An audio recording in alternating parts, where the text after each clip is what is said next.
About to go live. Okay. So let's make sure we got everything ready here.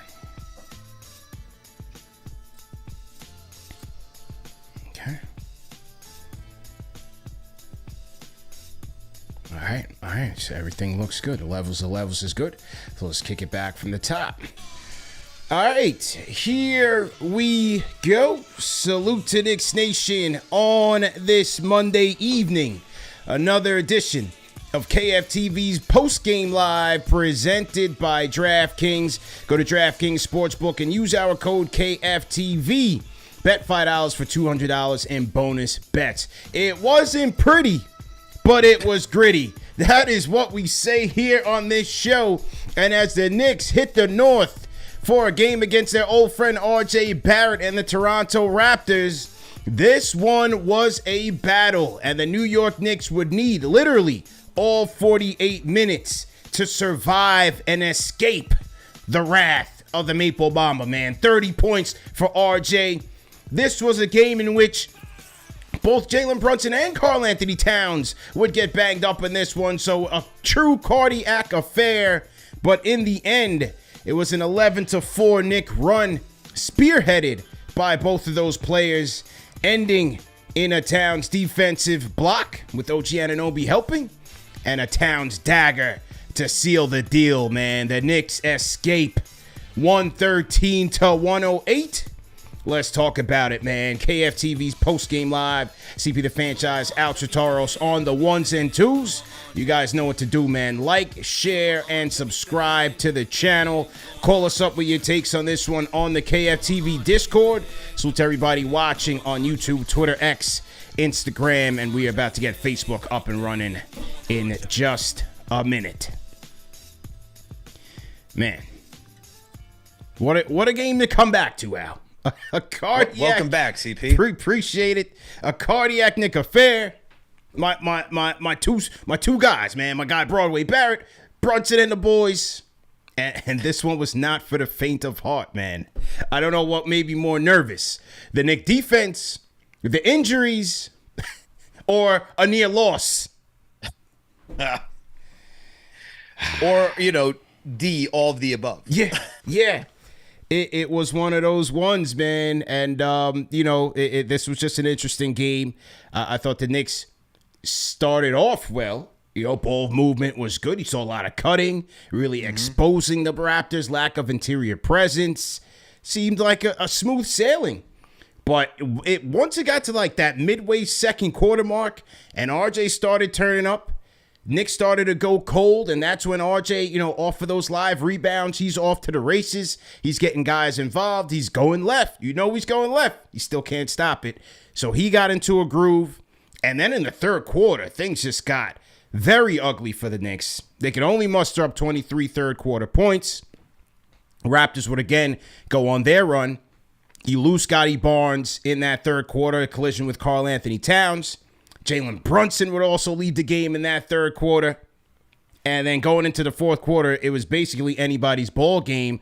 But I thought, yes, we can talk about Towns and OG and even Brunson, but I thought Mikal Bridges really was a big spark here with three big fourth quarter threes, and each three gave the Knicks the lead. So his moments were big, and then in crunch time, you had Brunson and Towns seal the deal there. So 113-108, Knicks got the job done. Yeah, this game was not pretty by any means. I mean, even honestly, CP, I didn't even really think the first quarter was that great for the Knicks, in all honesty. Yeah. I mean, I talked about this with Willu on the Game of the Week preview. I said, if the Raptors are going to start hitting their threes, this is going to be a ball game. And the Raptors are not known for being a three-point shooting team, but hit their threes they did. And sure enough, we had a game. It sucks that Scotty Barnes got injured. All right, so hope he heals up well. But you were watching how the Knicks defense, man, is a concern through and through. It is a concern through and through.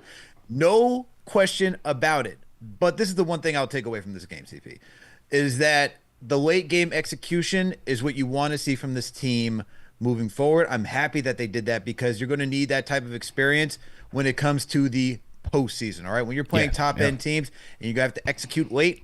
The way they came out of that timeout after RJ drives left. Everyone, their grandmother knew it. Knows he's going left. Gonna go left. He tied the game up 108 apiece. About 36 seconds left after, whatever. But out of timeout, get the ball to Brunson. He starts to move left, brings the defenders with him, bounce pass to Karl-Anthony Towns. Easy 2 points right there. Excellent execution. It's stuff like that where the Knicks last season, you had to get it to Brunson and hope that Brunson was going to knock down those shots. Now, it's better team basketball because you have 5 guys that could shoot. Really 4. I mean, Bridges was hitting the shots tonight. Josh Hart, tough from the field tonight, but still, the way he's been shooting, you can't just leave him open. Yeah. Obviously, OG, he can knock down his threes too and get to the lane. So 5 guys on the court that you have to respect, and because of that, you get an easy bounce pass to Karl-Anthony Towns, who's just an offensive juggernaut, right? Then you go to the other end. Once again, RJ's going to try to do the same thing.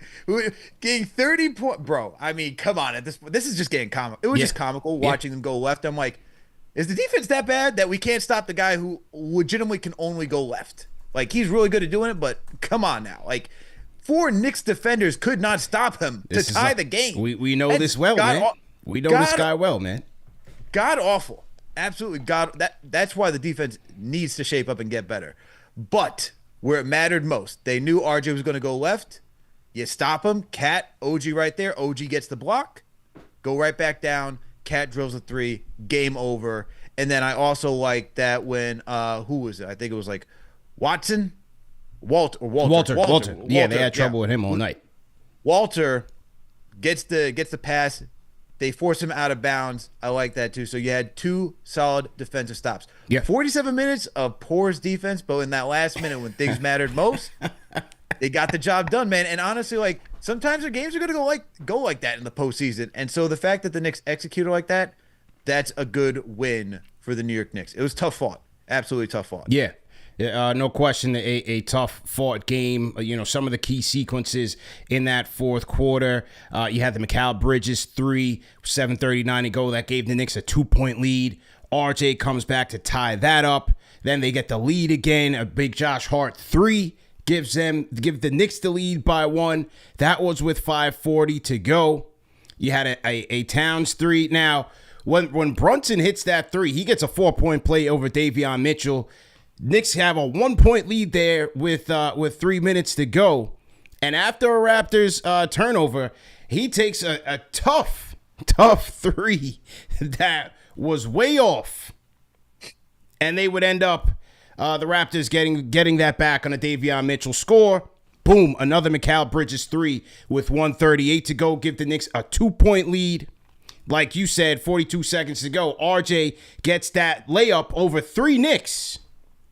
Gets the job done, ties the game up, and that next possession, just as you said, the Raptors on the inbound, they try to put 2 on the ball to double Brunson with Jakob Poeltl. Brunson gets around that, so now you have an advantage there. Sneaks the pass to Karl-Anthony Towns. He gets the layup in there. Following possession, they get the clutch block on RJ. You had Poeltl setting the screen on OG. So you got RJ going downhill now on Towns. But with Poeltl trailing, you really don't got to worry about him. So that was great help defense by OG Anunoby as well, because he's able to, 1, help on RJ and also be able to cover the paint in case RJ was looking to pass to Poeltl. They get the stop there. And then the Towns 3 to seal the deal. It wasn't pretty, but it was gritty, man. What can we say, bro? Yeah. You come back, man, and it's just like, this is what we got to deal with. You asked for Knicks cardiac affairs, and that is certainly what you're getting. I don't know why you asked for this type of stuff, man, but hey, there you go. Yeah. And you know what? I'll say this. Thank God the Knicks won, because you and I were Yankees fans. Yeah. Be catching L's, man. I'm a Jets fan, so the way to watch the Jets lose yesterday in OT, man, I mean, this team continues to lose in multitude of fashions. Every week is a new chapter in how to lose. But Jets lost, losing Soto in like the 11th hour yesterday. If I had to watch the Knicks lose to RJ Barrett and then Scotty Barnes going out, I don't know, man. It would have been a tough week, to be honest. It would have been tough. I mean, hell, I thought we almost lost Towns and Brunson in this one game. the storyline coming in. Towns was questionable, comes in with the knee. He really wasn't moving all that well in the first half. I don't know if that was just being a bit tentative, but he wasn't moving all that well. He was just kind of just passing out of that pinch post and just taking what the defense gave him. But he really wasn't attacking that much. And when he was, he didn't look that nimble.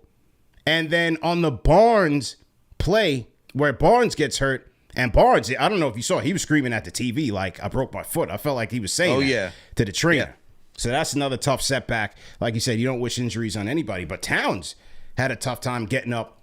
And it looked like people say, I got to find a play. If somebody could find a play, people were accusing Davion Mitchell of planting his foot down because it looked like Towns had almost sprained his ankle right after that Barnes injury. We got to see that. We got to look at the tape on that. I think when I saw the replay on television, I thought that was a stunt more so as to like prevent Towns from driving the lane and trying to kick it out. Like, how guys just flash and then they go right back? Yeah. That's what I thought of that as, man. I mean, Towns is a big guy, big shoes. Yeah. He covers a lot of ground, man. He's got a big stride. So it's like, what's going to happen? True. Like, this is part of the game, man. Like, guys get injured. It is what it is. I mean, do we want to question the Raptors fan who was sitting courtside? Yeah. Did he want to hurt Brunson? What's going on over there? Then our guy JB, man, I don't know what happened at that. If that was an ankle injury, a knee injury, a foot injury. But the way he reacted with the fan, it seemed like the injury was serious. He would go back to the locker room. Knicks Nation was holding their breath, but he would come back, finish the game, gets the 4-point play, and ultimately is part of that 11-4 clutch run to help the Knicks seal the game, man. So just one of those nights, man, walking wounded, but they got out of there with the victory. Man. 113-108. CP and Alex on the ones and twos, man. Call us up with your thoughts. You could hit us up on the KFTV Discord. Knicks survive. RJ, 30 points. Isn't it funny, bro, when everybody, even when he's on the Knicks, all you got to do is stop him from going left. But as Knicks fans, we've seen it, that he can still go left and get his points. This is the same guy. Oh, man. Same guy, new role, same RJ. Same RJ, man. Yeah. There is no, like, the team is more built to cater to him at this point, but it's just like, I talked about this with Will Lou. And check out the reel or check out Game of the Week if you haven't. We had a whole discussion about RJ, and he's like, dude, one night he looked like an all-star. The other night he could be a negative, as my guy Will Lou said. And it's like the waves of RJ continue, whether he was on the Knicks, now he's on the Raptors. It's always up and down, man, with this guy. But, hey, tonight was RJ's night, and yeah, I mean, can't stop him from going left. Like, can't. Even OG had trouble with him. Yo, that's what I'm saying. OG had the assignment of RJ, and it's like, wow, RJ. Yeah. Like, well, I think battling through. It just shows you how strong he is, number one. He is. No, for sure. We always knew that he was strong, man. Yeah. Honestly, the one that really caught me off guard was Walter giving the alley to RJ, and I was like, whoa. Did you practice on your ups this offseason? Because you were not jumping out the roof like that in New York. Yeah, well, went up and got it. And one of the plays, I think it was the play before he got the layup, they did force him to the right, and he found Davion Mitchell on the weak side for a corner three, and that one put the Raptors up 3, and then you had the Brunson 4-point play right after that. So, made some passes and made some scores, executing well for the Raptors, man. And it's his team as long as Scotty Barnes is unable to stay healthy. So we'll see where they go from there. But overall, good game by our former New York Knick, Broadway Barrett. So to everybody in the chat, once again, hit that thumbs up button for you boys. CP and Alex on the ones and twos. Let's get to some calls, man. Hear what the people got to say. Let's hit the Discord. Why me on the Discord? Go ahead and unmute your mic. Yo, CP, Alex, what's good, man? How you feel, bro? Hey, yo, welcome back, man. I hope your vacation was nice. Happy Appreciate birthday it, to Knicks chick. Yo, listen, bro, this is the best game that we played all year, I feel like. And I know y'all said the defense was low lax at that, but I feel like the defense was as competitive as the defense is, as it should have been all year. We stepped it up. RJ was going to develop into this player. He just needed the opportunity, you know what I'm saying? But I feel like this is the best game that we played all season. Shout out to Towns, man. That's it. Okay. Appreciate the call, man. Good to hear from you, man. I don't know, man. This was a struggle. I mean, listen, I think the Raptors are a scrappy team. They're a very scrappy team, especially with RJ there. There was no quick, but they still have a lot of scrappers, a lot of wings out there. They make it tough. And they made it very tough for this Knicks team, especially in between that second and third quarter. They could not get anything easy. Knicks missed a lot of bunnies at the rim. That's why I don't necessarily agree that it was their best game by any stretch, because they missed a lot of opportunities out there, especially at the rim, that I thought they should have made. They lost a rebounding battle by 10. Raptors won 51-40 tonight. So I still think they can be cleaner. Free throws, terrible, 63% from the charity stripe. And they let the Raptors shoot 37% from downtown. So, I mean, overall, wasn't all that great. 56 points in the paint they gave up tonight. Neither team could stop each other in the paint. 0. And look, I broke this down in Game of the Week preview. This is a defense that is not good at stopping teams in transition, in the paint, for second chance opportunities. And the Knicks didn't really execute on any one of those areas, man. I mean, you watch this game, and it was lackluster for this team. And so I wouldn't say this is a great game. I'm going to leave it the way that I said it, like 47 minutes of bad defense, but that last minute, it came down to execution. If you want to talk about saying that you love the execution in the last minute of this game, I agree with you 100%, because that, like I said, that is what you want to see in the postseason. This was far from their A game as anything. Yeah. And for a team like the Raptors, especially now that they're missing Scotty Barnes, who was their initiator, playmaker, and this Knicks were fully healthy tonight, right? Even after the scares for Cat and Brunson, this team was fully healthy. Yeah. Raptors don't have Quick. Raptors don't have Scotty at this point. Like, you should be able to, demolish this team in all honesty. And like, yeah, they're a young, scrappy team. They like to get out in transition. They like to score in the paint when they can. But like, they didn't even score really that well in the paint, in my opinion. I don't think they were that efficient tonight as they have been. Yeah. And so the Knicks could have performed a lot better tonight. But, there's games where not every night they're going to go wake up and be up to the challenge. There's going to be some games that are going to be dogging it for most of it, and they do what they do tonight, which is executing in the final frame. And so I'll take that. But there's still a lot to work on, man. Sure. There's absolutely still a lot to work on for this team. Sure. I think one of the issues with the Knicks defense, obviously the 3-point defense is at the top. But I also think one of the issues is that, because if you look at it in this game and check how many second chance points they gave up to the Raptors on NBA.com. ESPN never has that stat. I don't know why they never have it. But check how many second chance points they had. They had 17 offensive rebounds in this game. And I think one of the problems is that when Towns is committing to protecting the rim, you're getting guys crashing the boards over you. Hart can't get everything. And in this night, when Hart is your second strongest rebounder, you only had 10 rebounds between Hart and Anunoby and Bridges. You had six by Precious, but 15 by Towns. You know what I'm saying? So I think that's going to always be an issue for this team, in that, yes, as good as a rebounder that Hart is, sometimes they get caught out of position when Towns is committing to those drives. And then other teams is just crashing right on them. I thought that the Raptors did that several times tonight. They did, and they have a lot of wings. So they have a lot of, wings. They have a lot of wingspan. They have a lot of height to, make up for that, and that's why they out-rebounded the Knicks. But, like, this is like learning how to – this is part of that journey for the Knicks, right? You have 82 games to learn how to match up with different teams. And tonight was a different team that they faced. A young team, a scrappy team, and they figured out how to execute late in this game with not having everything go their way, right? The offense wasn't the prettiest as it has been tonight. Even though they're a top offense of the league, they had to figure out, okay, how are we going to come out this one with a win? And with everything that you just talked about, that was the goal of tonight's game. If you want to say, what was tonight's goal? How do you win when everything offensively isn't going for you, all right? When your defense is still struggling. And they proved to do that late in this game. I'm going to go back to that as like the focal point of this one. It just because I see people saying like, why are we complaining? And what's not? It's not complaining. It's calling it like it is. Like we're seeing what's on the floor. If you're walking away saying everything's hunky dory and fine, that's then not you didn't true. watch the game. Yeah, that's not true. Yeah. And so there's a lot to work on, man. But it's still a good team nonetheless. Yeah. Listen, man, it's a lot to work on. This was by far just wasn't a clean game. They got it done. They got the job done in crunch time.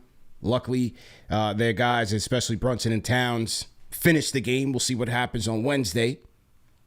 But that's just is, man. You call it like how you see it, man.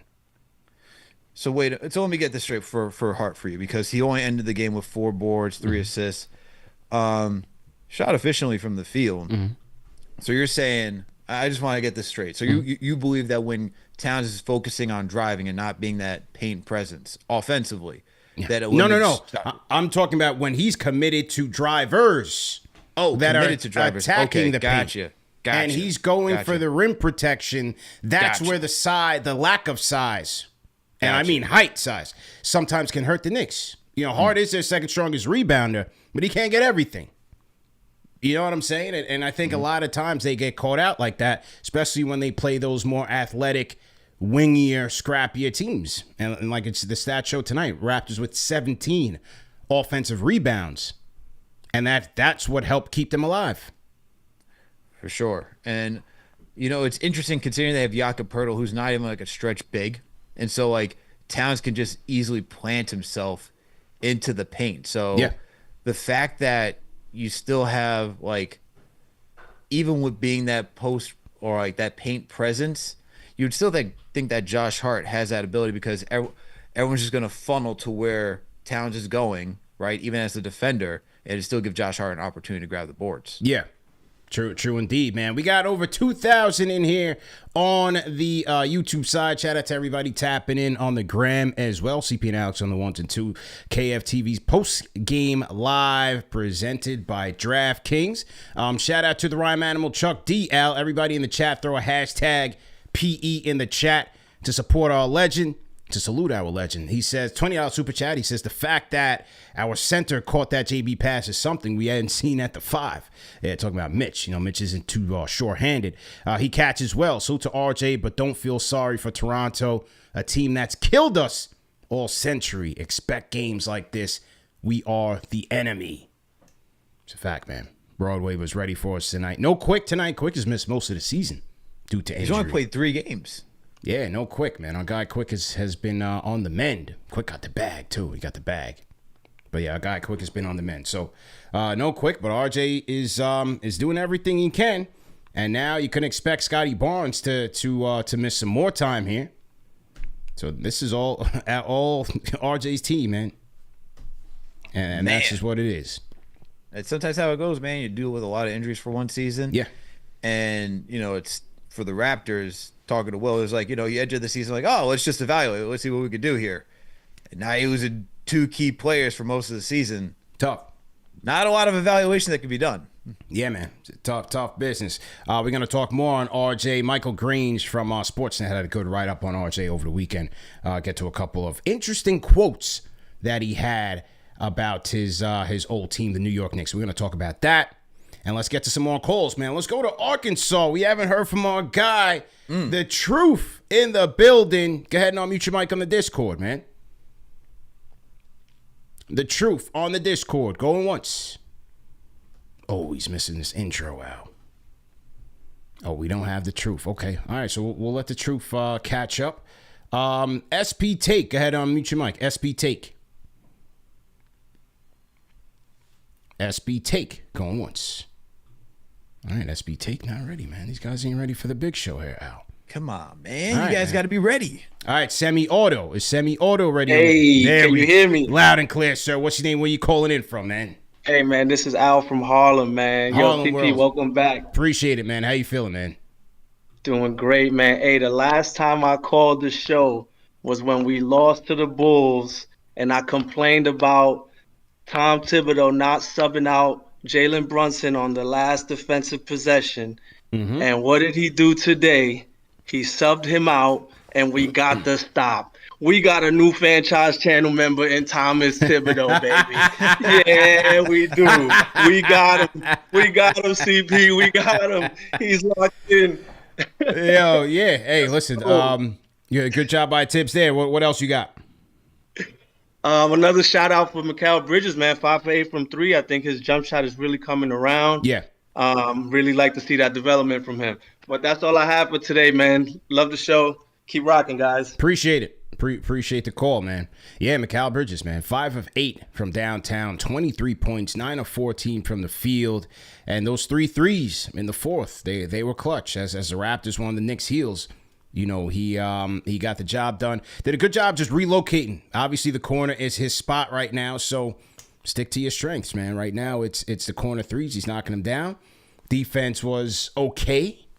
You know, he had the Grady Dick assignment for most of the night. Mm-hmm. Other nights will be way more challenging, but overall, good game by Mikal Bridges. Yeah, I mean, he prevented Grady from going off. Went 3 from 11 from downtown. And there were moments like we had Scotty Barnes, and he was solid on Scotty tonight as well. But, you know, offensively is where he shined tonight. Yeah. Bridges, man, he's just continued to come into his own game, and you like to see that. Like, when you were gone, Detroit, it was a little wonky. It was a little like on and off. Like I thought he had moments that were solid defensively, but offensively, I'm like, this is a time for you to actually step up. Since we didn't have Karl-Anthony Towns, neither he or OG did so. But tonight, man, this is like he stepped up in a way in his role as like the third, fourth option where shot very efficiently tonight and hit the big threes as you talked about. And for a guy who's honestly, like, think about it. He's had to change his role so many times in his NBA career. It makes sense why it's taking him time to adjust here. He went from being a 3-and-D player out in Phoenix, right? A guy that would like literally just that. It was Ayton, Chris Paul, and Booker. Those are your 3 guys. If Bridges got any shot attempts at all, it's because he was open on the 3, and that's where he was supposed to make his money. Goes to Brooklyn, becomes the number 1 option. That's a different responsibility from being a 3-and-D player. Now you're in charge of initiating, creating for yourself, uplifting a team. It's a whole different role. Yeah. Now you come here. You're the third or fourth option. You got to be efficient in those roles while learning what you did in Brooklyn and still applying that defensive intensity that you had in Phoenix. So it's a whole totally different role. Limited touches, considering that this is always going to be Brunson and Cat first, and then whoever is feeling it for the rest of the night. And for Bridges, it's like it makes sense why it's taken him time to figure out his game. Defensively, there's no exception. I feel like that should be like that could be transferable for any team. But offensively, it makes sense why he's now starting to pick up and starting to get into a rhythm. Yeah, I can definitely agree with that. All right, let's try the Discord again. The Truth, one more time on the Discord. Go ahead and unmute your mic. The Truth. I don't know, man. Truth, he ain't ready tonight, man. All right, SB Take. Let's try you one more time on the Discord. All right, don't have the Truth. We don't have SB Take, man. So we will drop those off. I saw Knicks Fix in here. We will get to him. So to everybody in the chat once again, hit that thumbs up button for your boys CP and Alex on the 1s and 2s. Knicks win 113-108. Surviving. Could have been back-to-back tough losses for the New York Knicks as they try to head in to the NBA Cup with a little bit of momentum. With Trae Young and the Atlanta Hawks. Scrappy Atlanta Hawks team coming into the Garden. We owe them some payback as well, man. Oh, we definitely owe that team some payback. Can't have Trae Young going off. And you know what? For the chance that I get tired of, this is the time where you can actually utilize that chance. I'll say that. Because we didn't even face this guy for a couple of years. I'm like, all right, man, like, it's getting played out. But this is the time to do so. True. Shout out to, on the IG side, shout out to Real Cheesy Soul Cakes. His cat is embracing being a Knick. You can see he has a pride wearing the jersey, man. Yeah. An emphatic Karl-Anthony Towns after he splashed that 3-pointer called timeout and threw it up to NY, man. Threw the NY up on the jersey, man. Mm-hmm. Yeah. That was tough, man. Yeah, that was He's been tough having shot. some iconic moments so far in this Knicks jersey, and you love to see it, man. Even as somebody like myself who was skeptical on how the trade will work out, it's looking to be good as of right now, right? Yeah. There's still much more to go for the season. There's still the postseason that you want to see him execute in, but he is embracing that role. He is playing tough. He is playing gritty. The fact that he's more operating in the paint than being a 3-point specialist, like being that floor spacer, is really just different for him. And I like how he's embracing that role at the 5, just battling like tough matchups. Even tonight against Pirtle, man. Pirtle had like some good stops against him, and you're just like, you continue to see him just like fight. Just continue to fight around the rim. That's the stuff that you want to see from a guy who's embracing that New York jersey. Yeah, but we talked about it with James Edwards from The Athletic, and he is really taking that to heart, and it's lifting up his overall spirit, and that's translating to good things, man. The only thing you can just hope is that he can just make it to the finish line, man, because that's a big man that needs his feet. He's grabbing boards. He's playing defense. It's tough. It's tough for big man. When you see all these guys like Embiid getting hurt, you just see Scotty Barnes getting hurt every single year. It's not easy for these big guys. Mitchell Robinson, Zion. Zion's a different case. He's just a walking injury. But I'm just saying, Anthony Davis. The pounding that these guys take is a physical game. Pause. Yeah, but look, I'm just happy that so far he's making it through. So that's all you could hope for, man. That's for sure. For sure. All right. Let's see who else we got here on the YouTube side. And we got a giveaway coming up in a little bit too, man. Every post game, Al, from now until Christmas, man. We are going to be in the gift of giving. We're going to give something away, man. So stay tuned for the giveaway, and let's see who's going to win it tonight. SB Take on the Discord. Go ahead and unmute your mic. Yes. Hello. Can you hear me? Loud and clear, sir. How you feeling, sir? Doing well. So, hello. This is Surache from Queens. I just wanted to say thanks to KnicksFanTV for your amazing service to Knicks and basketball fans. Appreciate it, man.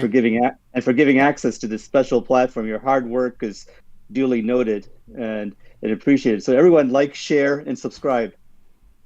Appreciate it, man. Yes, I said a couple of requests. One was, please, if you could bring in Latrell Sprewell. I always admired him for his blend of tenacity, skills, and two-way play. Someone I really, really, truly admired. Another one is I really enjoyed your podcast with guest James Edward III because his unique insights is really, really incredible. Yeah, Trilogy was good, man. We got to get him back on the show. He's definitely open to coming back on anytime. So we call him Trilogy. Shout out to Cody Glock, man. Yeah, come to KFTV and get your nickname like Rucker Park. Yeah, that was nice. I wanted to mention a couple of things from today. A couple of key stats: the first quarter scoring and overall rebounding. I did hear about that from the pregame. McNutt had talked about good start, and Han had said that she stole it from him. But basically, they were 11-0 after first quarter lead.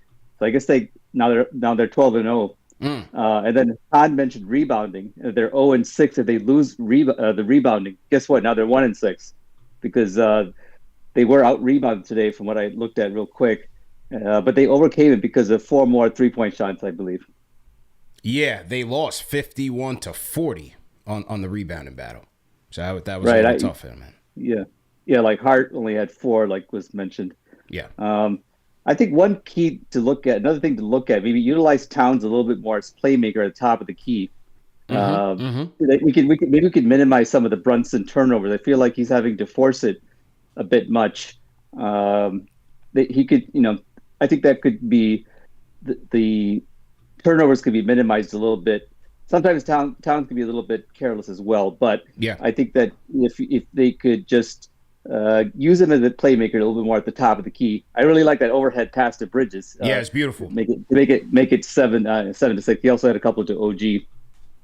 Yeah, they're finding a lot of good things, man. Utilizing Towns at the top of the key, utilize him in that pinch post between OG and Mikal Bridges cutting, Josh Hart as well, and Karl Anthony Towns has definitely been threading the needle, man. So good points by you, and appreciate the call, man. We'll try to get Spree on. You know, you guys can throw your requests in the chat. Who do you want to see on the show next? And we'll try to make it happen, man. This is what we do here on KFTV. Karl Anthony Towns did meet with Kenny and Clyde after the game. Let's play the Towns post-game interview. And here he is. It's courtesy of MSG. Here's Karl Anthony Towns. Here we go. Karl, an exciting game tonight here in Toronto. You hit the big three at the end, but talk about the emotions down the stretch. First of all, when Jalen hit the three, was fouled, 4-point play, and you guys took over in the last couple of minutes. I think we did a great job of just staying connected. Our discipline, executing on offense and defense, and also just the emotional intelligence, to keep our emotions intact and do what needs to be done to get a win here. Kudos to you. Seemed like you were playing through a lot of adversity out there. Seemed like you were having problem with your leg at one point. I mean, come on. We got to get a win for the city, no matter what. So I was just going to do whatever it takes to get a W. Happy I could play one today and two, hit the shot for my teammates. You were pointing to the New York on your jersey in the final seconds. Now that you're 24 games into the season, how much has coming home? Yes, sir, brother. How much has coming home and playing at home and leading the way for the Knicks along with your teammates meant to you? I mean, we them boys. I point to that jersey because we put the work in. I know that we're doing everything possible to give ourselves a chance to win every night and put on for the city. So I'm just real happy. I ain't going to lie. I'm happy to win here. I haven't won here in a long-ass time. So I'm just happy to put one on the left column here. Well, you got the win tonight. Great job by you and your teammates. Congratulations on the victory. Appreciate it. Thank you. All right, that was Karl Anthony Towns with the media. I guess I guess the Timberwolves haven't had that much success in Toronto. I didn't know what their record was, but Towns seems to be relieved. Played through the injury, and he said, "We them boys out." That's what he said. We them boys. That was Wiz Khalifa, right? Which team used to rock that song to no end? Is that Pitt? No, that wasn't Pittsburgh. That was Black and Yellow. I'm bugging. We them boys. Yeah, Wiz Khalifa. I think, was it Pittsburgh? I feel like they were because it was like. Nah, they were more in the Black and Yellow joint. That was like their song. That was their song. Or was it the Saints? Might have been. We'll dig it up. We'll do some research and dig it up, man. All right, let's get to the key stats of the night. Knicks over the Raptors, man. 113-108. Surviving the wrath of RJ Barrett. And let's get to the key stats of the night, man. Brought to you guys by DraftKings Sportsbook. Let's take a look at this. Knicks shot 50% from the field, Al, 42% from three. So offensively, as efficient as he needed to be. Free throws is where this was not good. They shot 12 of 19 from the charity stripe, only 63%. And then the Raptors, conversely, they were 44, 37, and 81 slash line. And so I thought that was one of the things that kept them in the game. They won the rebounding battle 51-40. Not really used to this Knicks team doing anything less than 50 nowadays, but that's just, a sign of their identity. Assists 32-23. Ball movement I thought was good overall, especially in that first quarter. They were able to find cutting Knicks, getting a lot of points in the paint and really exposing the Raptors' lack of paint defense. So that was a good job there. Turnovers by the Knicks, 10 turnovers led to 12 Raptors points. Raptors turned it over 13, leading to 15 Knicks points. They lost the fast break point battle 16-20. And again, that's one of those things where if you're going to be missing and not getting as many rebounds, then you're going to allow RJ to get off to the races where he excels in transition. I thought the Raptors really did a good job of doing that, especially in the second quarter. They were able to, that's what allowed them to kind of break back into this thing and ultimately get the lead back. Points in the paint, 56-50. Knicks did lose that one. And then largest lead of the night, 11 for the Knicks and 6 for the Raptors. What's fascinating when you look at these numbers, CP, is that the Knicks damn near lost every battle. Yeah. You know what I mean? Like where they won was the assist, steals, blocks, turnover battle, field goal percentage, but still, like, you look at like the big things, right? The rebounding, the second chance points, the fast breaks, the free throw percentage, points in the paint. If I told you that they lost the rebounding battle, they lost the free throw battle, and they shot 63%, they lost fast break, second chance, and points in the paint, you'd probably be like, look, this team lost. But they didn't. Yeah. They came out here and they won. And so that is a testament to the grit of this team right now that they're trying to develop. They're still working through that identity. I think we still see them as a finesse team just because they do a lot of passing. They're able to get a lot of stuff cleanly in the paint when they shoot. They knock down threes at a very good rate. But they're starting to earn a little bit of that grit identity as well. You know, something that we've experienced with this team the last couple of seasons. It seems like they're trying to put that as a badge on themselves. And so nice to see that even when losing all of these key points for what they do well, they're still able to muster a win. Obviously you want to see them improve, and you want to see them like win these categories, but it just goes to show you that you can win a game even when you lose certain key areas that you're strong at.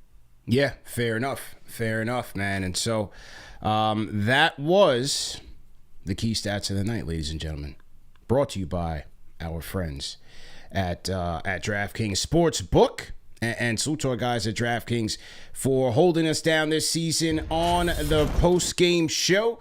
Hey, just remember, everybody, Wednesday night is the NBA Cup. The NBA Cup, all 30 teams split into 6 groups every Tuesday and Friday, playing for the right to advance in the single elimination in-season tournament, culminating in the NBA Cup championship in Las Vegas. The Knicks will be taking on the Hawks in round 1 of the knockout stage. And right now, the Knicks are 7-point favorites to take the Hawks out at MSG. Game starts at 7 o'clock. And hey, if you want to get in on a wager, just go to the DraftKings Sportsbook. Use our code KFTV.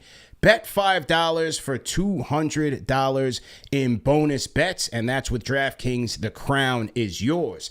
If you have a gambling problem, call 1-800-GAMBLER. In New York, call 877-8-HOPE-NY or text HOPE-NY, which is 467-369. In Connecticut, help is available for problem gambling. Call 888-789-7777 or visit ccpg.org. Remember to play responsibly. 21 plus age and eligibility varies by jurisdiction. Void in Ontario.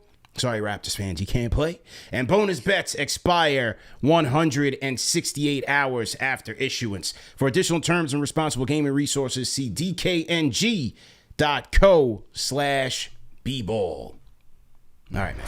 Let's pay some bills. Key stats tonight brought to you by DraftKings. CP and Alex on the ones and twos. Okay, we're going to load some people up on the Discord. See who wants to chop it up on this game. And let's get to Zach first. Zach, you up first on the Discord. Go ahead and unmute your mic. Do we have Zach? All right, he dropped off. MF Doom 89. Go ahead and unmute your mic. MF Doom 89. All right. Don't seem like guys are ready on the Discord tonight, man. Do we have Jay Fade on the Discord? Jay Fade. Absolutely, I'm here. Third time's a charm, man. Stay ready. Nice. Let's go. Yeah, you're right. Yeah. Anyways, I just feel like tonight that one thing we're lacking from last year is offensive rebounding. Obviously, Cat can only do so much, and getting back Precious Achua, it's helping, but the way Hart rebounded on the offensive end, and we got second chance points. So it just seems like every time there's a clank off the rim, somebody's in a fast break. Mm-hmm. And that's really hurting us this year. You know what I mean? So I don't know how Mitch will be when he gets back.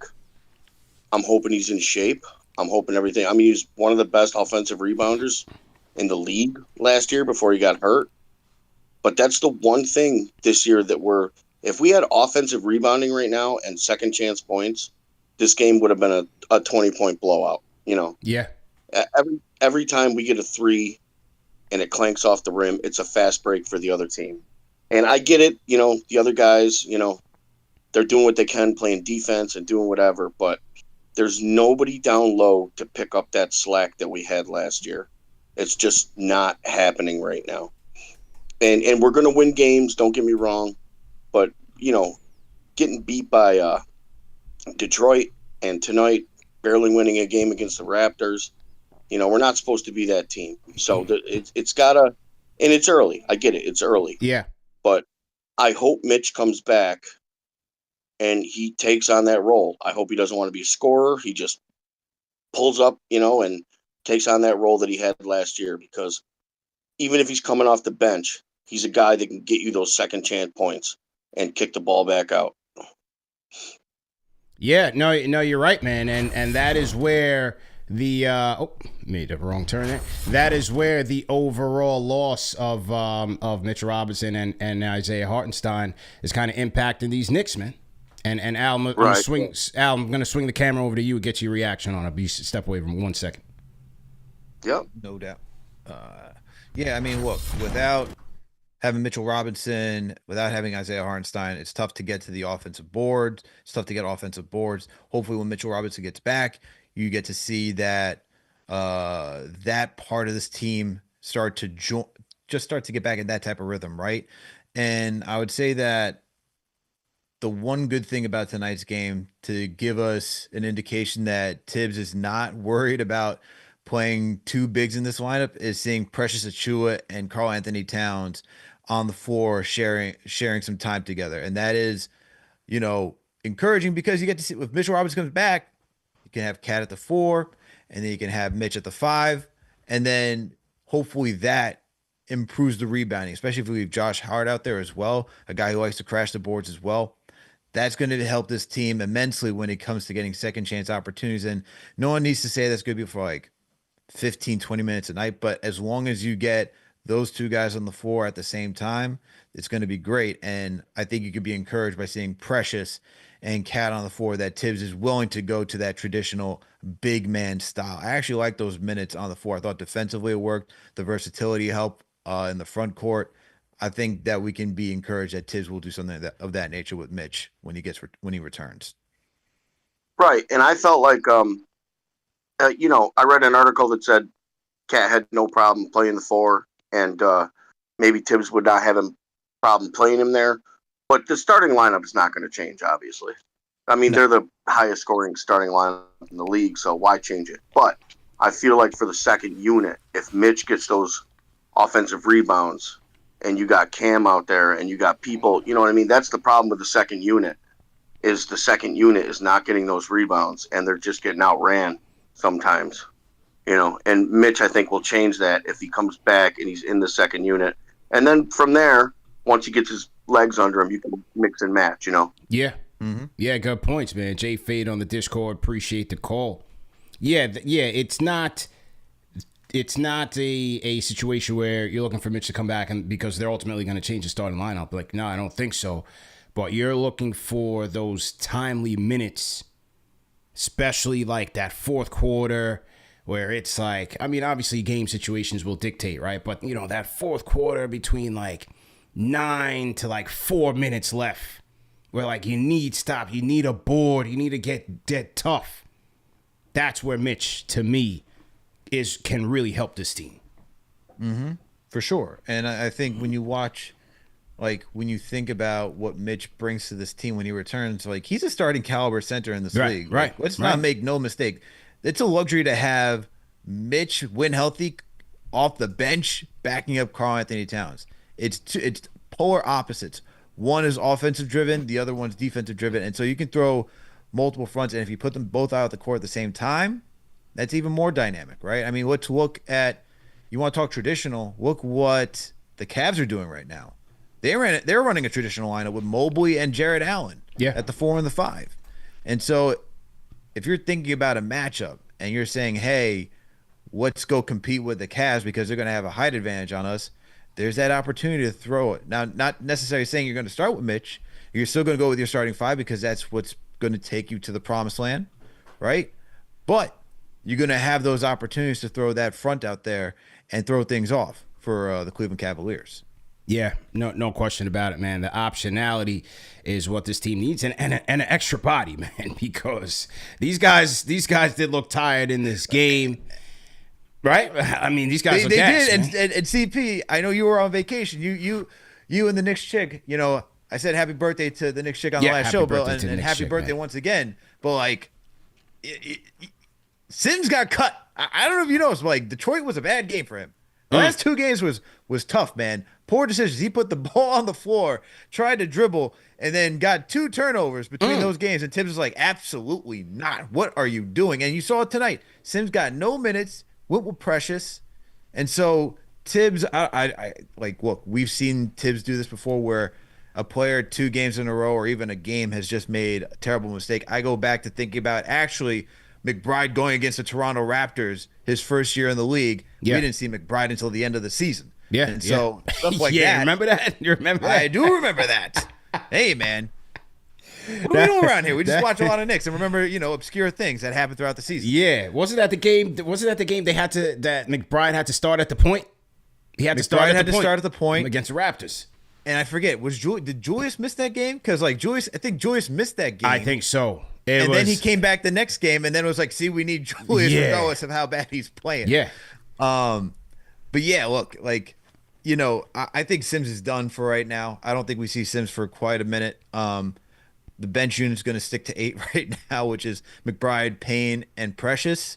And it's January's around the corner. Yeah. You know, and hoping that Mitch can start, you know, going through contact, do more drills soon, so that way this team can just get fully healthy, have a full 9-man rotation, and then just offer something different to teams, man. I mean, defense is going to be crazy with that second unit. True indeed, man. CP and Alex on the 1s and 2s. The DraftKings Sportsbook post-game show, post-game live, man. Knicks win 113-108 over the Toronto Raptors. Right now, we are live, YouTube, Facebook, Twitter, X, and Instagram. Everybody checking in, wherever you guys are watching in. Throw your cities, throw your countries, throw your flags in the chat. Let us know where you guys are checking in from, and we will shout you guys out. We got our giveaway coming up in just a few minutes. But let's go to the phones and hear from our guy, Too Melo. Too Melo, how you feeling? Yeah, can y'all hear me? Loud and clear, man. Show's yours. How you feeling, bro? What up, CP? What up, Alex? Good, man. I'm feeling good. You know, another good win for us. Mm-hmm. This is, like I said, this is becoming a normal thing around here. But, you know, I just want to give shout out. I want to give praise to Tom Thibodeau. It's so brutal to see people kill him in the chat. Yeah. Because he plays the guys big minutes. You know, I personally, I'm not disappointed in it. You know, everybody all across the league complains about people not playing. And Tom Thibodeau is able to play our guys, and then we complain about it anyway. But, you know, I just wanted to ask that because I don't feel like we don't really get to hear from y'all a lot about other things other than the Knicks. Mm-hmm. So I hope this isn't stepping out of no boundaries. But I just want to hear your opinions on the Philadelphia collapse because, you know, I've been laughing in my own right at the whole thing because I saw this coming. I don't know if y'all did, but I always thought signing Paul George was a terrible idea. Joel Embiid, I don't know what made them think signing him to a long-term deal was a good idea as well. I mean, I think they're convinced that the more he plays, the more healthy he's going to get, which is an impossibility. But then, you know, Andre Drummond seems like a bad pickup. Eric Gordon, Kyle Lowry, a bunch of 40-year-olds. I want to get your opinion on Philly if y'all would do me the favor. Yeah, I mean, and appreciate the call, man. I mean, for me, just real quick on it. I see it coming. I saw it coming later on in the season. Like I wasn't expecting after seeing Joel Embiid play in the Olympics and kind of just, you know, not really just putting a lot of work in. I expect him to be ready for training camp. So the whole thing for Philadelphia and Morey and those guys is embarrassing. Why did they bring him back? Well, it's your franchise players. It costs of doing business. We see it happen all the time in sports where like you're at this kind of pivotal moment of your organization where there's pressure to win. There's pressure to field a championship team. You're not at the point where you're looking to destroy and rebuild. You got to throw the lipstick on the pig. It just is what it is. And so you got your franchise player. You got your MVP player. They had the cap space. They got desperate to go out there and get him help.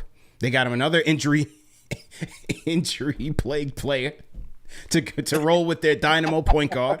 and it's all crashing out on them in real time, and I'm loving it as a Knicks fan and affiliator. I love it. You know, they already got Saquon running like Barry Sanders out there. They can't have everything. You know what I'm saying? Let them struggle a little bit. Do you think they could trade Joel Embiid? You think they can get off of that contract? No, nobody wants him. You don't think there's a single team that'll take him? Like I know. You think so, Al? For whatever reason, I now? want to go to Orlando, but you think so, Al? Definitely not Orlando. With his lack of availability, you think somebody will take him on right now? There's always a desperate team, CP. There's always a desperate. I mean, look, the Sixers took on Paul George. That's desperate. You're taking on an injury-prone guy to go with another injury-prone guy. That's desperate, man. Yeah, but they had to. You know what I'm saying? Like they're trying to keep this guy happy. Like, look, you're telling me that Pelicans right now in disarray, in my opinion. Like, you're telling me that if you don't have it out with the commotion about Zion not being healthy, I could see the Pelicans doing something crazy like, hey, let's take a swing because we don't know anything about this guy at this point, whether he could be available, whether or not he could lead this team. At least with Joel Embiid, let's give him an entire offseason. Let's bring him back. Somebody's willing to talk themselves into crazy things, CP. But teams always do it. The Knicks have done it. I get it, man. But with that many years on the contract, just is about to kick in next year. Alex, what would the asking price be for Joel Embiid? I mean, we gave up 4 first-rounders for Mikal Bridges. Yeah. So what do you get for Joel Embiid, who's an MVP in the league, averages 35 points a game and all these crazy numbers? Do the Pelicans give up what? Brandon Ingram? You gotta give up Zion. And all their picks. Yeah, you're giving up Zion in that deal if you're doing it. Just because I'm gonna just drop him because his audio was a little distorted. But go ahead. Yeah, look, I think that Pelicans would have to give up Zion in that deal. He's on a big contract as well. Look, they're going to make. There's going to be desperate teams out there that's going to look to make a move. Honestly, I wouldn't even be surprised if the Kings, who need more front court presence, need something. Look, they're 12-13 right now. They're skating by in this league. I mean, the West is so competitive right now, and because I don't see Joel Embiid staying. If they were to ever do a trade, it would not be in the East. He would have to go out west. And I see the Kings as another desperate team. This is a team that just went to the postseason. They've had 2 disappointing seasons after making an appearance and losing to the Warriors. I could see a team like them, like the Pelicans, making a deal where you're saying, you know what, Sabonis, it was a good run at the 5, but there's other guys who are just towering over you, and you're not helping us where we need it right now. I could see teams totally do that, man. So, teams have done crazier things. Yeah. Crazier things. All right. Well, this ain't Sixer Fan TV, so shout out to Too Melo, but you know what? This ain't our problem right now. All right. So we're going to get back to KFTV side of things. Shout out to Rock's NYK Hot Takes. $10 super chat. Says Knicks stole one, but this type of win helps us in the postseason. To your point, Al. Says Mikal, big shots. OG's defense. Cap being clutch, but the commentary from Walt calling Grady Dick games. Pause, he says. Priceless. Cheers to KFTV. And on that note, what was this quote here by Stephen Bondi here from Josh Hart? God.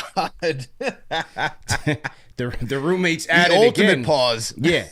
The roommates added again. I mean, I'll just put it up here on the Jumbotron. You're not going to read it? For the people to read. I will let the people read it. You're not going to read it for the people, CP? What about the people who listen through Apple, Spotify, and all the other podcasts? They don't want to hear this? They don't want to hear through the sound waves of what this thing says? Listen, man. According to Josh Hart, hey, Jalen Brunson said he wanted that assignment with Grady Dick. So, you guys can use your imagination at home. This is a family show. And that is what was said there. He wanted the assignment. He said he wanted Grady Dick. And that's what he wanted, man.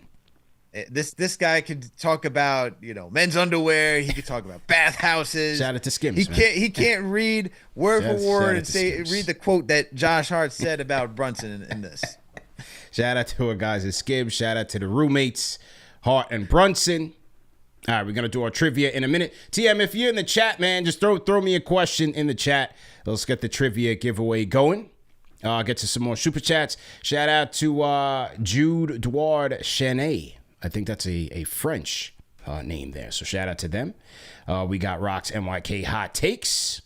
Trill the True Fanchise channel member says, the Discord be hating on a real one. I know, man. We'll get the phones up and running for the next one. Shout out to JD. JD says, fight back, Al. Fight back. I don't know. What was he talking about there? Fight back. I know. Well, shout out to JD anyway, man. JD's hyped. I'll just leave it at that. Okay. All right. There we go. What else, man? Do you think Grady? Yeah. You think Grady Dick will do a Skims? I mean, if the research and the R&D team was smart, of course, he should be the cover boy for Skims. You know, I need a consulting fee if my friends are watching over there. Yeah, they should. Hey, I'm the one who just said it out loud. What's going on here? Well, that's good. Yeah, right. You need a consulting fee. Yeah. CP, look, man, I know this is your channel and everything, but geez. What else did we have here? Oh, this was, and shout out to Michael Grange from Sportsnet. He did a really good article on our guy, Broadway Barrett. Did a great article on RJ Barrett, and just talking about where his game is at today, as well as, you know, how he found out about the trade, him and Quickly's reaction. Really good article. You guys should read it on Sportsnet. But one of the quotes that we got from it was RJ speaking on the trade. And he says here, Al, he says, I kind of knew I was going to get traded last year. You can tell when you're treated a certain way. So it says, I could kind of tell when you're treated a certain way, Al.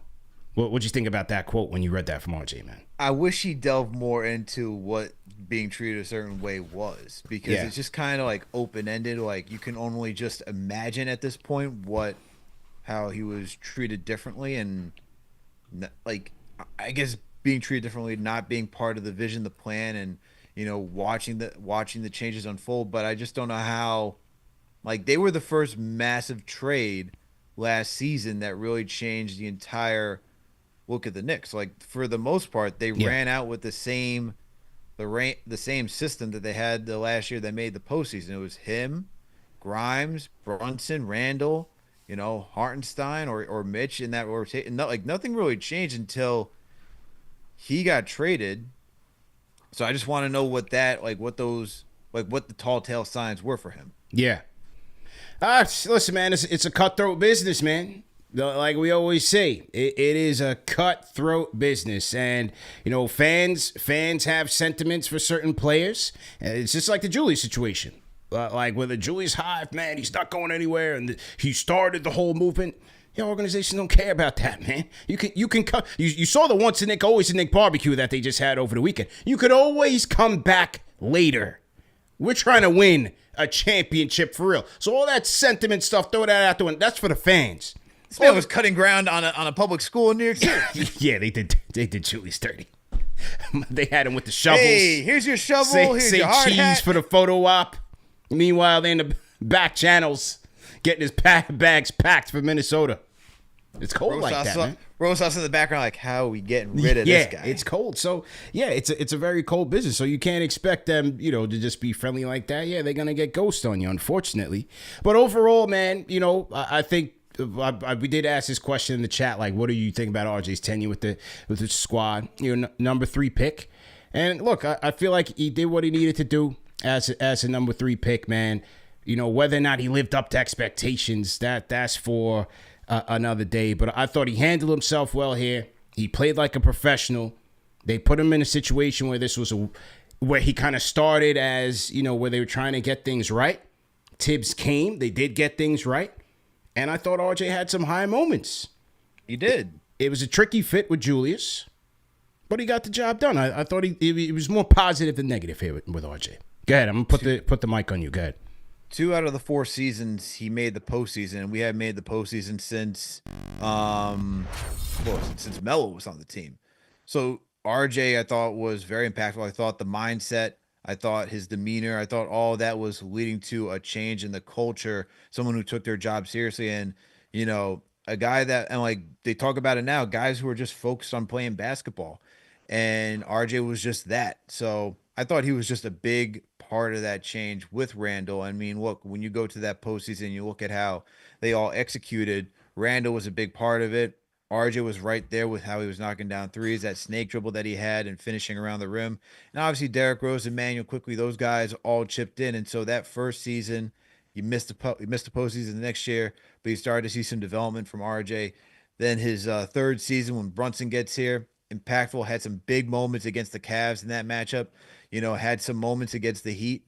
I thought he did a lot of good for this team, and he did so. I mean, look, he did so much good that the Raptors were willing to accept him and Emmanuel quickly for OG Anunoby. You just don't trade two guys for OG, Precious, and Malachi Flynn unless, and OG obviously being the headliner of the guys being in that trade package, like you don't just trade those guys for OG unless like you had good seasons, you had some success in the league. So he worked hard enough to up his trade value to get OG Anunoby. So yeah, he had to have more good than not if the Raptors were willing to accept OG and IQ to trade OG, Precious, and Malachi Flynn to the Knicks. So yeah, I think that RJ had more good through this team than bad. Yeah, true indeed, man. Let me get the rhyme animal Chuck D in here. Chuck, can you hear us? Yeah, it's bad connection on the Discord. I don't know if you hear me correctly. Good, all good. Oh, now I hear you guys clear. Yep. Yeah. Salute CP. Salute Alex. Great job the other night. Yeah, man. I wasn't trying to throw shade on the Block Nest monster because that pass that JB threw down in the box, deep in the box that Towns caught. I super chatted that because I was screaming after that pass because historically a pass like that will go deep in the box. Guarantee it'd be thrown out of bounds. Oh, for sure. Towns caught it, and I was screaming just on that play. So it wasn't just the Block Nest. How many centers can we name? Noel, we could name. I could go back to like Marvin Webster. I could go back to Jerome James. We could go back, and even our man Patrick Ewing. If somebody was to throw a ball deep in the box, it's like, don't do that. Towns catches that ball, man. He's almost like a receiver. So I was screaming about that play. An excellent pass, but that pass never would have happened in the past if you didn't have a person like Towns to catch it. I know that Embiid talk, man. Thank God that Embiid is African because I'm telling you, trade him to New Orleans, that dude's gonna be 500 pounds, man. But he has an African diet to probably stay away from that New Orleans food. Because I remember seeing guys like Kevin Duckworth, may rest in peace, and guys like Oliver Miller, he'll be 9 million pounds, man. So, the thing about it, I want to say, and the last thing I want to say is that y'all remember when Hart came to the Knicks and he was just trying to find that role. He was a little bit of a scorer with the Clippers.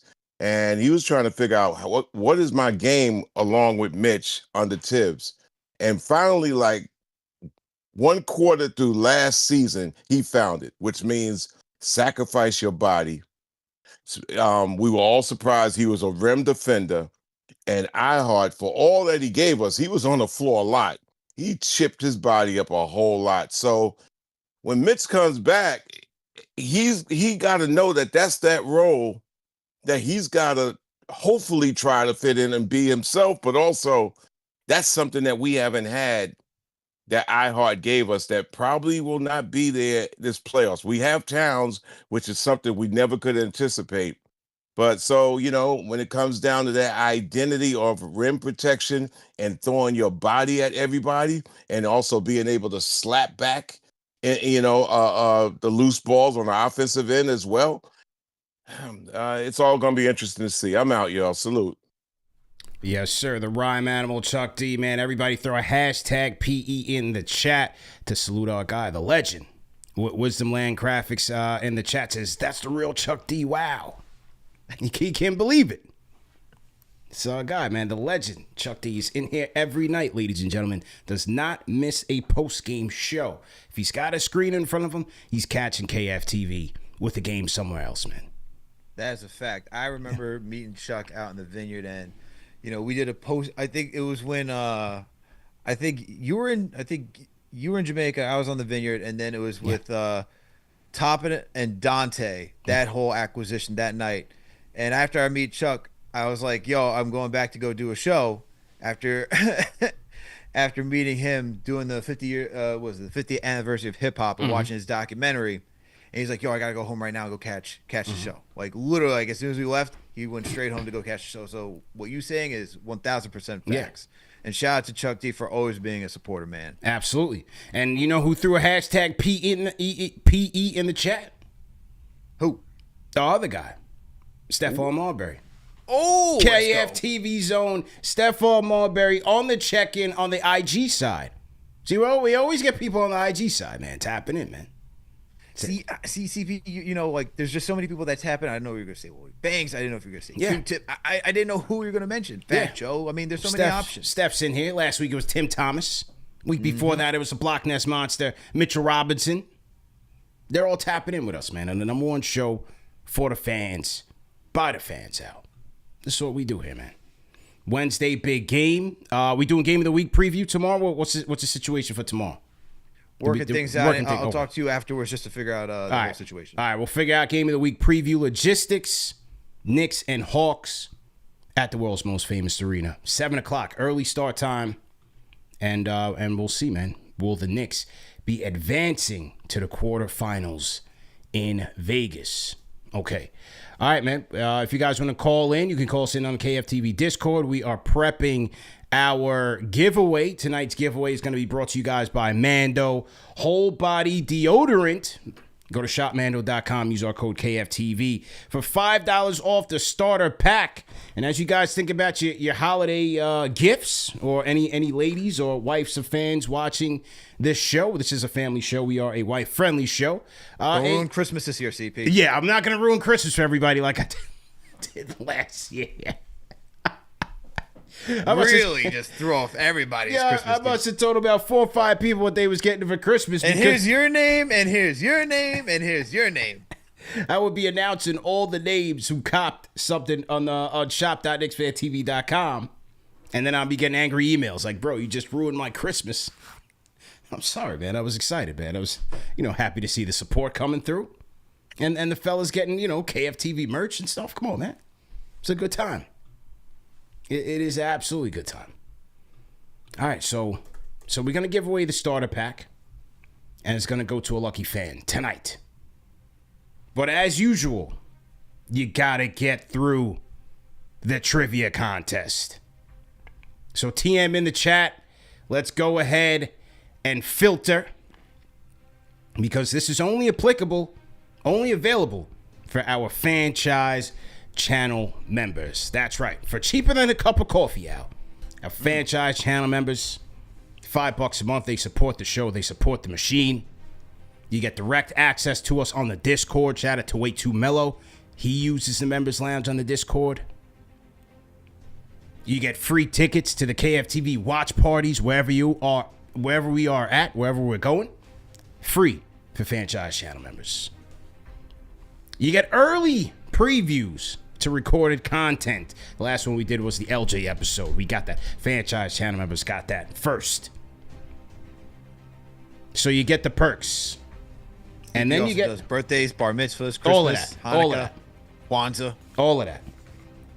And so once again, man, we're going to give away the starter pack here. It's going to come with, obviously, your stick deodorant. Shout out to Mando. This is the Mount Fiji one. This is good. I had the Mando cracking with me in the Bahamas. I needed that. You get the body wash sample here. You're going to get the deodorant wipes. How about a bath bar, Al? Can I interest you in a bath bar from our friends at Mando? Sure. As well as the Invisible Cream deodorant. Hey, some of us need that. 72 hours of protection. No aluminum. Or those harmful products. Some of you guys need that. Let's just keep it a beat. Especially our New Yorkers, right?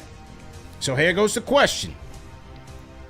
Tonight, Jakob Poeltl dropped a double-double on the Knicks with 10 points and 12 rebounds. The question is, who was the last Raptors player to score a double-double against the Knicks?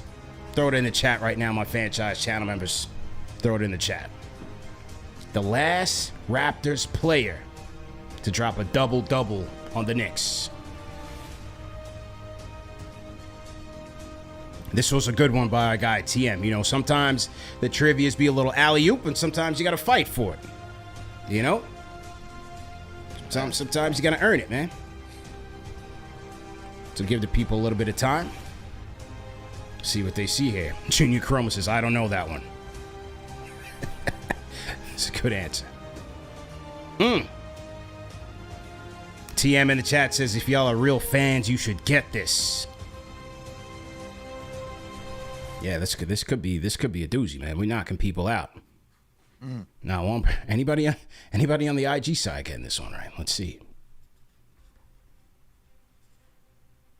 Okay, Drew on the IG side's got it. Let's see if anybody on YouTube gets it.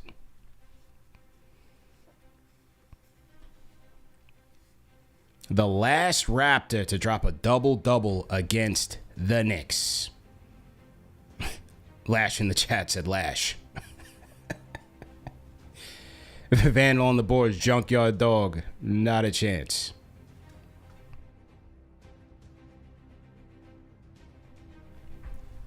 Tech 1, Chris Bosh. Kawhi Leonard. Bargnani. Flyboy Cav. And the answer is in. Alex, do you have an answer, sir? Double-double? Double-double. Last Nick to do it. Sheesh. Last Nick to do it against the Raptors? No, I'm sorry. The last Raptor to do it against the Knicks. I'm sorry. Last Raptor to do it against the Knicks. Yeah. Good lord. That's tough. Yeah. Was it Marcus All? The answer is Emmanuel Quickley. Ooh. Emmanuel Quickley on January 20th, 2024. 12 points, 11 assists.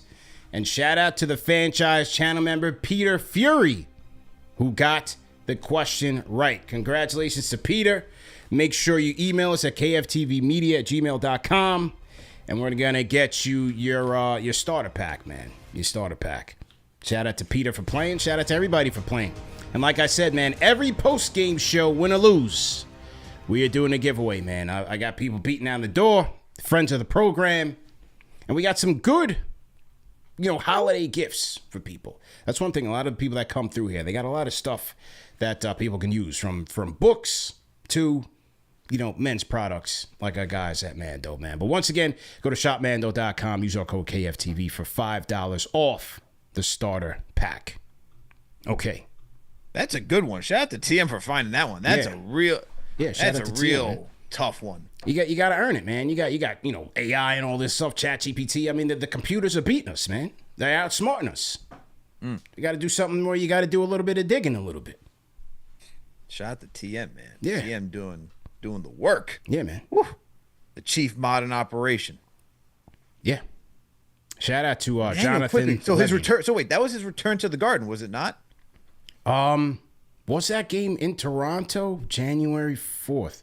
I went to the game when him and RJ came back. Was it that game? What date was that when him and RJ came back? Let's see. Knicks, Raptors. Let me do my Googles here. I'm telling you, do your Googles. Let me do my Googles, man. Do my Google it up. This game was at the Garden. I was there. All right. 126-100. Wow. IQ, the last Raptor to throw a double-double at Madison Square Garden. Look at that. Yeah. Look at that, man. Okay. So I think we just about covered it. Did we miss anything tonight, man? I think we covered everything, bro. Okay. All right, cool. 118. We did a respectable post-game show. Sometimes you go, a little bit over. Sometimes an hour and a half, 2 hours. 118. What do you think, man? Do you want to talk Soto? I've been, on my Yankees therapy today, man. I got the homies call me like, yo, I'm hurting right now, man. Soto. I got the news when I landed on the plane. Bro, I woke. Shout out to JD who is constantly on top of everything. It's what seems to be like he's a 24/7 tweet center. Yeah. he sent me that. He sent me the tweet. What was it, like 11 p.m. last night? I was like, word? I was like, he's going to the Mets. I was like, is this a joke? Yeah. And like at first I was hurt, man. But it's like, the thing is, man, it's just new, man. It's just a new day for the Yankees, and they got to figure it out. Shore up the defense, shore up the pitching.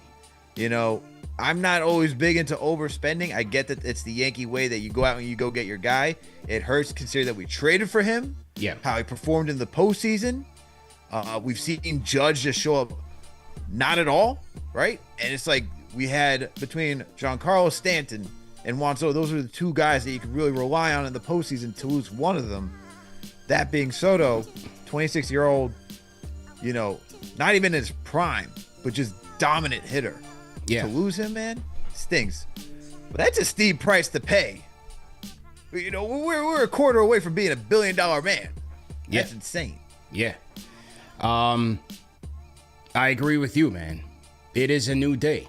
And I can't hate. I see a lot of Yankee fans that coping and they're trashing this outfield and they're saying, oh, man, the security guard didn't treat his family well. This is why he left.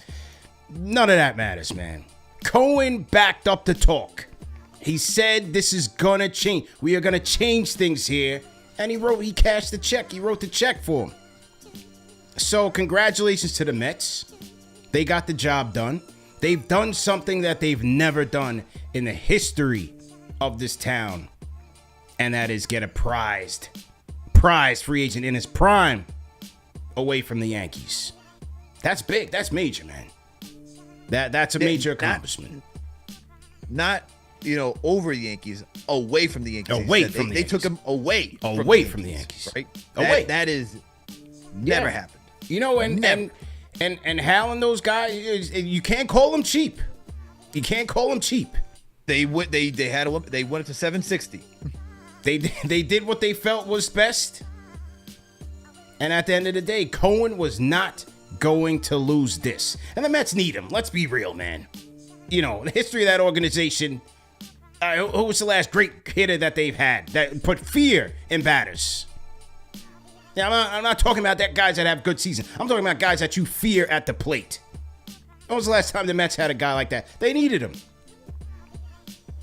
But now you got to win it. All right? So we're going to let them enjoy this. I'm going to let the Knicks chick enjoy this because baseball's going to get very obnoxious in my house by the time the spring gets here. So I'm going to let her enjoy this one. But now they got to win it. All that tough talk, this is our town, we're no longer little brother. All right, we're going to let them have that. Now you got to win the big one. Because you can't be the Yankees until you win it all. And for the Yankees, they got to shore up things. They got to shore up the holes, man. One thing, I was wrong about the Soto thing. I was hoping that they wouldn't lose him. But I was right in the fact that they don't have dogs in the pitching staff. Their defense is weak, and they need more clutch hitting. They're wasting Cole's prime years. I want to say they're wasting Judge's prime years, but he's doing that all by himself. He's doing that all by his own. They need to get serious with the arms, man. You look at that World Series, Al. Now, outside of Garrett Cole, name me one guy in the Yankees pitching staff where you said, game 2, 3, 4, whatever, I'm confident that we can win this game. They don't have that guy anymore, man. We smoked so many games in that World Series. The pitching has got to get better. Yeah. Defense. And the thing is, can we find, and that was the one thing I liked about Soto, is that he hit for average and could hit for yard. Can we find guys that could just get on base? Enough with it's either home run or bust. Stop with that, man. Yeah. Work the bases. They got a lot of work to do, man. Got a lot of work to do. So, things can change. Things have a funny way of working out. Maybe they take all the extra money and field a more balanced team. Who knows? Well, it's a big loss. I'm not even going to lie to you. No, for sure. It's a big loss, I enjoy watching that guy play here, man. Dude, that at-bat. The replay of that at-bat continues to make its rounds. And, look, generational talent, man. You lose a generational talent, it's always going to hurt. But as you said, Yankees got to shore up other spots, man. Yeah. That is a big, big fact. One player is not going to change it all. We've seen this in baseball many times. You go look at Mike Trout, another top player. Yeah. What have the Angels done with him, man? Except waste every single season with him. So, even though you get the big player, doesn't mean it's always a guarantee that you're going to win it all. You got to win it all. True indeed. And honestly, if you're spending that much money on a guy, he better be giving you multiple rings, not one, multiple. Yeah. So you're a quarter shy of $1 billion at this point. Yeah. He better be winning you multiple rings. Yeah. But nah, man, historic contract, monumental contract when it comes to professional sports. We'll see what type of precedent that sets and who's next. But man, congratulations to him. Well deserved, man. He played it well. Boris played it well. And yeah, good job. Congratulations to the Mets, man. Anyway, great show, everybody. Great show, all the mods. Great show, all the producers. We will keep you guys posted on our Game of the Week preview, which will come out tomorrow. Knicks versus Hawks. We're going to be chopping it up with somebody on the Hawks side, so we'll get that coordinated. And then you're going to have a big game on Wednesday, Knicks versus Hawks NBA Cup. And that will ultimately determine the rest of the Knicks schedule for the next, week? Mm-hmm. So we'll see that. We'll see what's up. The schedule's open right now. It's truly a blank slate. Yeah. I have no idea.